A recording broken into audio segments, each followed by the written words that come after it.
어르신들, 혹시 양치질을 하다가 칫솔에 피가 붉게 묻어 나오거나 아삭한 사과를 한 입 베어 물었는데 그 자국을 따라 피가 살짝 비치는 경험을 해보신 적이 있으신지요?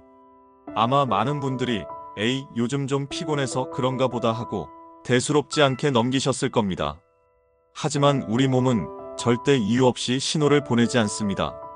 잇몸에서 나는 피는 단순한 피곤함의 표시가 아니라 우리 몸속에 아주 위험한 불청객이 자리를 잡았다는 강력한 경고등과 같습니다. 이 불청객의 정체는 바로 입속에서 잇몸병을 일으키는 아주 독한 세균들입니다. 더욱 무서운 사실은 이 녀석들이 얌전히 입안에만 머물지 않는다는 것입니다. 이 작은 세균들은 잇몸의 상처를 통해 우리 몸의 혈관이라는 고속도로에 몰래 올라타 심장으로도 가고 뇌로도 흘러 들어갑니다. 그렇게 온몸을 돌아다니면서 멀쩡하던 혈관을 막아 뇌졸중의 위험을 3배나 높이고 심장병과 당뇨병까지 일으키는 무시무시한 일을 벌이게 됩니다.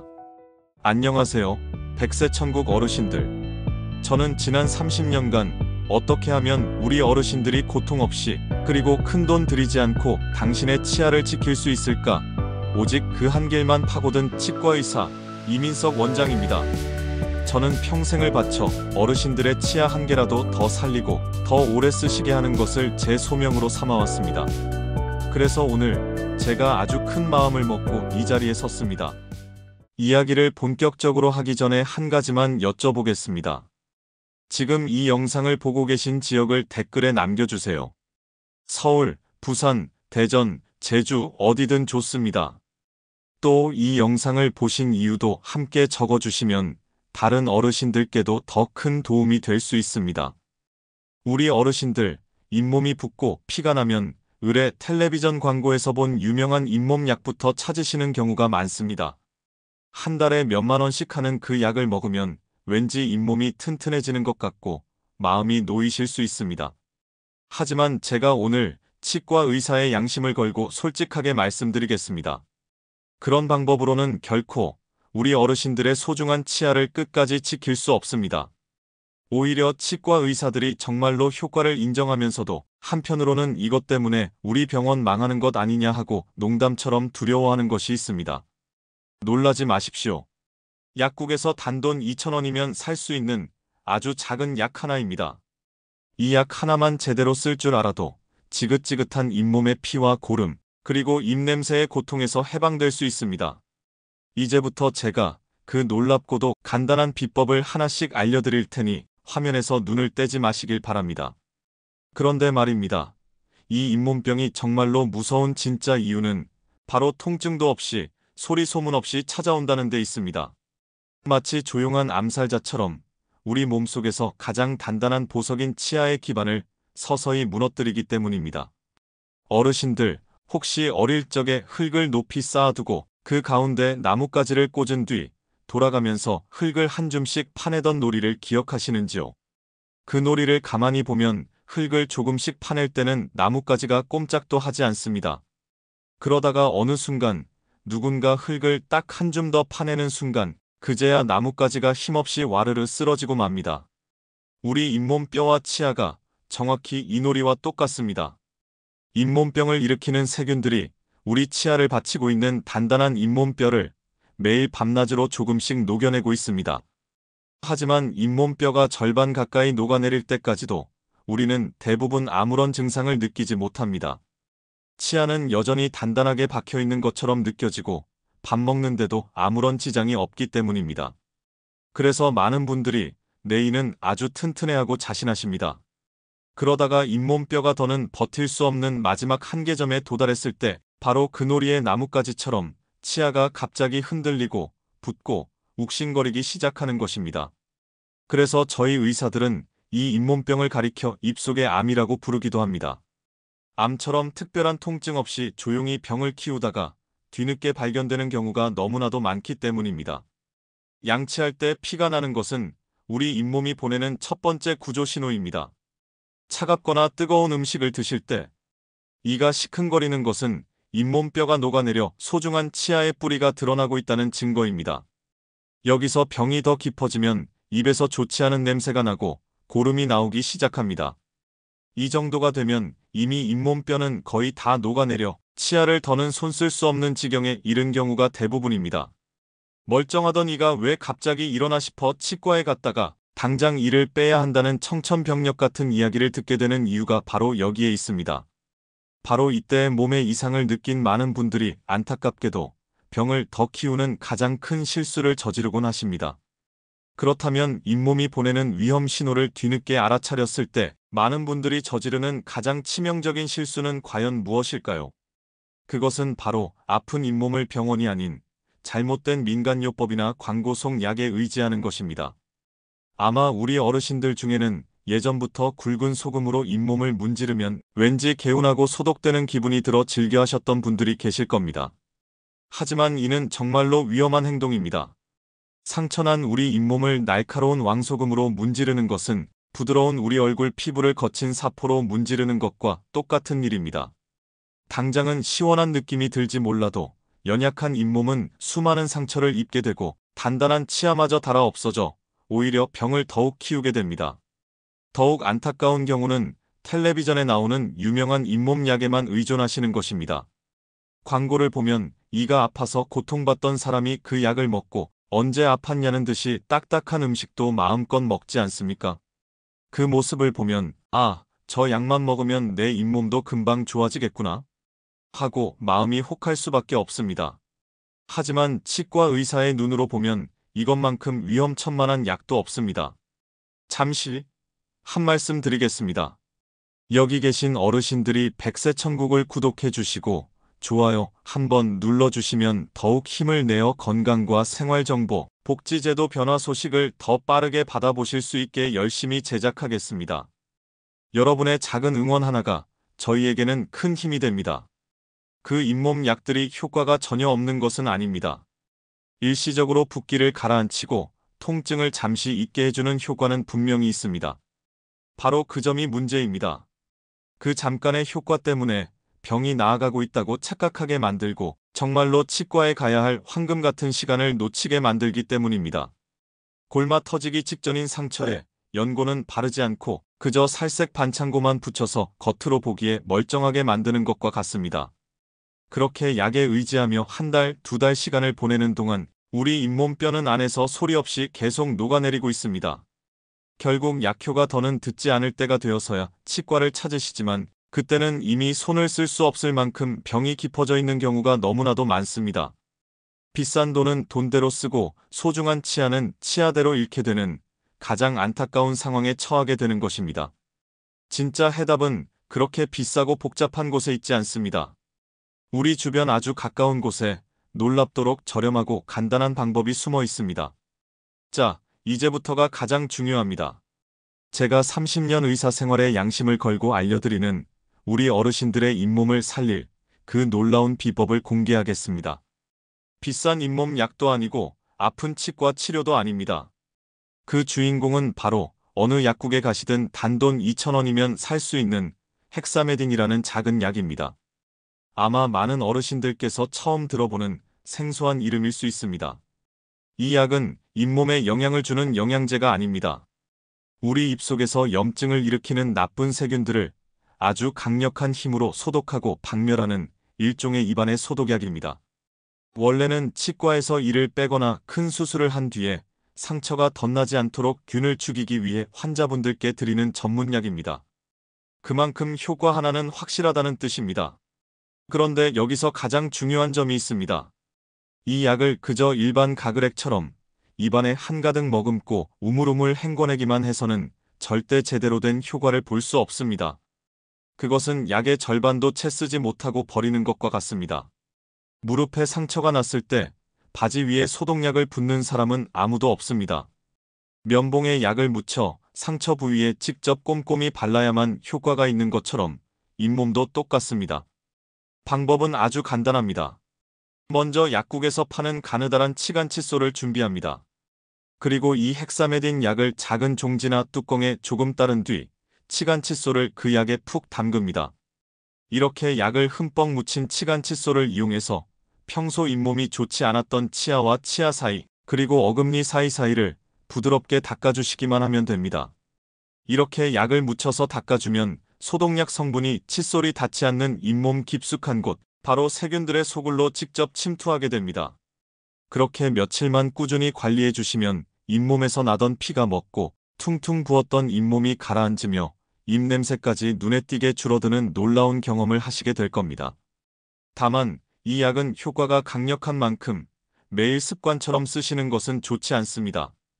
잇몸에서 피가 나거나 붓는 등 불편한 신호가 올 때 일주일 정도만 집중적으로 사용하시는 것이 가장 안전하고 효과적입니다. 이 헥사메딘이 급한 불을 끄는 최고의 소화기라면 이제부터는 애초에 불이 나지 않도록 만드는 예방법을 배우실 차례입니다. 아무리 좋은 소화기가 우리 집에 있다 한들 지혜로운 사람은 애초에 불이 날 일을 만들지 않는 법입니다.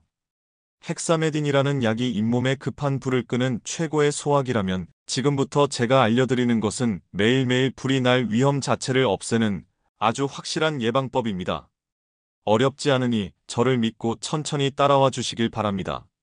저는 오늘부터 어르신들의 양치질을 내 몸의 자동차를 깨끗하게 세차하는 일이라고 생각하시도록 아주 재미있게 바꿔드리겠습니다. 우리가 세차장에 가면 가장 먼저 무엇을 하는지요? 바로 강한 수압의 물줄기로 차에 덕지덕지 붙어있는 큰 흙먼지부터 시원하게 씻어냅니다. 우리 입속 관리의 첫 번째 단계도 바로 이것입니다. 수압 세정기라고 불리는 기계로 식사 후에 치아 사이에 낀 굵직한 음식물 찌꺼기들을 시원한 물줄기로 먼저 한번 씻어내는 것입니다. 이것만 한번 해보셔도 입안에서 이렇게 많은 찌꺼기가 나오는 것에 깜짝 놀라실 겁니다. 그 다음으로는 부드러운 솔에 거품을 묻혀 차의 넓은 지붕과 문짝을 닦아줍니다. 바로 우리가 매일 하는 칫솔질입니다. 치아의 넓고 평평한 면을 깨끗하게 닦는 과정이죠. 하지만 안타깝게도 대한민국 90% 이상의 사람들이 바로 여기에서 세차 끝을 외칩니다. 자동차의 가장 더러운 부분인 바퀴와 틈새는 전혀 닦지 않은 채 세차를 마쳤다고 생각하는 것과 같습니다. 잠시 한 말씀 드리겠습니다. 여기 계신 어르신들이 백세천국을 구독해 주시고 좋아요 한번 눌러주시면 더욱 힘을 내어 건강과 생활정보, 복지제도 변화 소식을 더 빠르게 받아보실 수 있게 열심히 제작하겠습니다. 여러분의 작은 응원 하나가 저희에게는 큰 힘이 됩니다.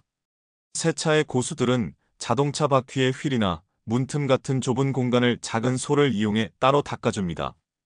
이것이 바로 세 번째 단계인 치간 칫솔의 역할입니다. 칫솔모가 절대로 들어갈 수 없는 치아와 치아 사이의 좁은 틈새에 쌓인 찌꺼기들을 빼내는 아주 중요한 과정입니다. 많은 분들이 치간 칫솔을 쓰면 피가 나고 아프다고 하시는데 그것은 그 부위에 염증이 있다는 신호이므로 오히려 그곳을 더 부드럽게 닦아주셔야만 병이 낫게 됩니다. 마지막으로 마른 수건으로 물기를 닦아내고 광을 내는 것처럼 네 번째 단계인 치실을 사용해 치아와 치아 사이의 마지막 남은 세균 막까지 완벽하게 제거하면 비로소 모든 세차가 끝납니다. 매일 실천하는 이 4단계 입속 세차법이야말로 우리가 그토록 피하고 싶은 마지막 치료, 바로 임플란트로부터 멀어지는 가장 확실한 지름길입니다. 제가 알려드린 4단계 입속 세차법이 임플란트로부터 멀어지는 가장 확실한 지름길이라고 말씀드렸습니다. 아마 이 이야기를 들으시는 몇몇 어르신들은 이렇게 생각하실 수도 있습니다. 요즘 세상이 어떤 세상인데 이가 안 좋으면 그냥 뽑아버리고 편하게 임플란트 시술을 받으면 되지. 하고 말입니다. 실제로 많은 분들이 임플란트를 마치 낡은 가전제품을 바꾸는 것처럼 너무나도 쉽게 생각하시는 경향이 있습니다. 저는 지난 30년간 무려 20만 개가 넘는 임플란트를 직접 심어온 치과 의사입니다. 그런 제가 오늘 제 의사로서의 모든 양심을 걸고 어르신들께 솔직하게 고백합니다. 임플란트는 결코 좋은 치료가 아니며 할 수만 있다면 어떻게든 피해야 하는 그야말로 최후의 마지막 수단일 뿐입니다. 광고에서는 마치 임플란트가 내 이빨보다 더 튼튼하고 좋은 것처럼 이야기하지만 거기에는 절대 말해주지 않는 아주 치명적인 단점들이 숨어 있습니다. 첫째로 임플란트는 평생 쓸 수 있는 영구적인 이가 아닙니다. 보통 임플란트의 평균 수명은 길어야 10년 정도로 봅니다. 만약 60세에 임플란트를 하셨다면 돌아가시는 날까지 최소 두세 번은 잇몸을 째고 뼈에 나사를 박는 큰 수술을 반복해야 할 수도 있다는 뜻입니다. 둘째로 더욱 뼈아픈 사실은 임플란트로는 음식의 맛을 온전히 느낄 수가 없다는 것입니다. 우리가 사과를 한 입 베어 물었을 때의 그 아삭하는 식감, 질긴 갈비를 뜯을 때의 쫀득한 감각은 우리 자연 치아 뿌리에 연결된 수많은 신경들이 만들어내는 축복입니다. 하지만 쇠붙이에 불과한 임플란트에는 그런 감각이 전혀 없습니다. 평생 사과 주스만 마시는 것처럼 음식의 향은 맡을 수 있어도 씹는 즐거움의 절반을 잃어버리게 되는 것입니다. 뿐만 아닙니다. 식사 한번 하고 나면 임플란트와 잇몸 사이의 넓은 틈으로 음식물 찌꺼기가 말도 못하게 끼어들어 전쟁을 치러야 합니다. 또 밥에 섞인 작은 돌멩이를 실수로 씹었을 때 자연 치아는 아야하고 입을 벌리게 하는 보호 장치가 있지만 임플란트는 감각이 없어 그냥 부러져 버리기도 합니다. 이처럼 임플란트는 우리가 생각하는 만능 해결책이 결코 아닙니다. 그럼에도 불구하고 어쩔 수 없이 치아를 빼야만 하는 순간이 찾아오기도 합니다. 바로 그 최후의 순간, 우리 어르신들의 몸을 맡길 좋은 의사를 고르는 것이 무엇보다 중요해집니다. 내 몸의 일부를 맡길 의사를 정하는 일은 내 남은 인생의 건강 동반자를 정하는 것만큼이나 아주 중요하고 신중해야 하는 일입니다. 어떤 의사를 만나느냐에 따라 살릴 수 있었던 내 치아를 잃게 될 수도 있고 반대로 포기했던 치아를 기적처럼 되살려 평생을 더 쓸 수도 있기 때문입니다. 제가 지금부터 좋은 치과를 고르는 30년 경력의 비법 몇 가지를 우리 백세천국 어르신들께만 살짝 알려드리겠습니다. 첫째, 처음 만나자마자 이건 가망이 없으니 그냥 빼고 임플란트 하셔야 합니다. 라고 너무 쉽게 말하는 병원은 일단 한 걸음 물러서서 보시는 것이 좋습니다. 정말 좋은 의사는 환자의 자연 치아를 마치 자신의 자식처럼 여겨 어떻게든 살려보려고 먼저 잇몸 치료부터 정성껏 시도하기 마련입니다. 처음부터 너무 쉽게 포기를 권하는 것보다는 환자의 마음을 헤아려 마지막까지 희망을 놓지 않는 의사를 찾으셔야 합니다. 둘째, 그 자리에서 얼마나 오랫동안 병원을 운영해 왔는지를 꼭 한번 살펴보십시오. 임플란트 치료는 한번 심고 나면 끝나는 것이 아니라 평생에 걸쳐 꾸준히 관리를 받아야 하는 치료입니다. 그런데 일부 병원들은 몇 년간 반짝 환자를 모아 시술을 하고는 어느 날 갑자기 문을 닫고 사라져버리기도 합니다. 한자리에서 10년, 20년 넘게 묵묵히 환자들을 돌봐온 병원이야말로 끝까지 내 치아를 책임져 줄 수 있는 진짜배기 병원일 가능성이 높습니다. 잠시 한 말씀 드리겠습니다. 여기 계신 어르신들이 백세천국을 구독해 주시고 좋아요 한번 눌러주시면 더욱 힘을 내어 건강과 생활정보, 복지제도 변화 소식을 더 빠르게 받아보실 수 있게 열심히 제작하겠습니다. 여러분의 작은 응원 하나가 저희에게는 큰 힘이 됩니다. 셋째, 비용을 가지고 장난치는 병원을 피하셔야 합니다. 반값 임플란트처럼 상식 밖의 싼 가격을 내세우는 곳은 그만큼 값싼 재료를 쓰거나 의사의 경험이 부족한 경우일 수 있습니다. 반대로 너무 비싼 비용을 요구하는 곳도 다시 한번 생각해 보실 필요가 있습니다. 가장 좋은 방법은 마음 편히 3군데 정도의 병원에서 상담을 받아보시고 가장 믿음이 가면서도 합리적인 비용을 제시하는 곳을 선택하는 것입니다. 마지막으로 인터넷의 그 어떤 후기보다도 정확한 것이 바로 대기실의 민심입니다. 병원에 가시면 잠시 기다리시는 동안 주변에 앉아 계신 다른 어르신들께 이 병원 다녀보니 좀 어떠세요? 하고 슬쩍 한번 여쭤보시는 겁니다. 거기서 10년, 20년 넘게 이곳만 다니셨다는 어르신을 만난다면 그야말로 보석 같은 병원을 찾으신 겁니다. 이렇게 평생 내 치아를 믿고 맡길 좋은 의사를 만나셨다면 이제 마지막으로 우리가 매일 해야 할 슬기로운 선택들만이 남았습니다. 평생 내 치아를 믿고 맡길 좋은 의사를 만나셨다면 이제 마지막으로 우리가 매일 아침 저녁으로 마주하는 아주 사소한 선택들에서 지혜를 발휘하실 차례입니다. 그 첫 번째는 바로 우리가 매일 사용하는 치약을 제대로 고르는 것입니다. 대부분의 어르신들이 그저 명절 선물로 들어온 것이나 가게에서 묶어서 싸게 파는 것을 무심코 사용하시는 경우가 많습니다. 하지만 치약은 단순한 비누가 아니라 우리 입안 상태에 맞춰 쓰는 약과 같습니다. 예를 들어 유난히 이가 잘 썩는 자녀분이나 손주가 있다면 불소 성분이 1000ppm 이상 넉넉하게 들어간 치약을 쓰게 해야 충치 예방 효과를 제대로 볼 수 있습니다. 반대로 찬물만 마셔도 이가 시린 어르신이 이 닦이는 성분인 돌가루가 많이 든 일반 치약을 쓰시면 이가 더 시리고 아파지는 경우가 생깁니다. 이런 분들은 크림처럼 부드러운 시린이 전용 치약을 쓰셔야 합니다. 가장 좋은 방법은 다니시는 치과 의사에게 원장님, 제 입안에는 어떤 치약이 제일 좋겠습니까? 하고 한번 여쭤보시는 것입니다. 두 번째는 바로 입냄새 문제입니다. 나이가 들면 입에서 냄새가 나는 것을 흔히 속이 안 좋아서 혹은 오장육부가 썩어서 그렇다고 말씀하시는 분들이 있습니다. 하지만 그것은 사실과 다릅니다. 우리 몸에는 위장의 냄새가 입으로 올라오지 못하게 막는 장치가 아주 잘 되어 있습니다. 어르신들 입냄새의 가장 큰 원인은 바로 입마름, 즉 침이 부족하기 때문입니다. 나이가 드시면서 또 고혈압약 같은 약을 드시면서 우리 입안의 침샘 기능이 떨어지게 됩니다. 침은 우리 입속 찌꺼기를 씻어내고 세균을 억제하는 천연 청소부인데 이 침이 마르니 입안에 세균이 번식하고 냄새가 나게 되는 것입니다. 해결책은 아주 간단합니다. 의식적으로 물을 자주 드셔서 입안을 항상 촉촉하게 유지해 주시는 것입니다. 또 설탕이 없는 껌을 가끔 씹어 주시는 것도 침이 잘 나오게 하는데 큰 도움이 됩니다. 지난 시간 동안 참 긴 이야기를 나누었습니다.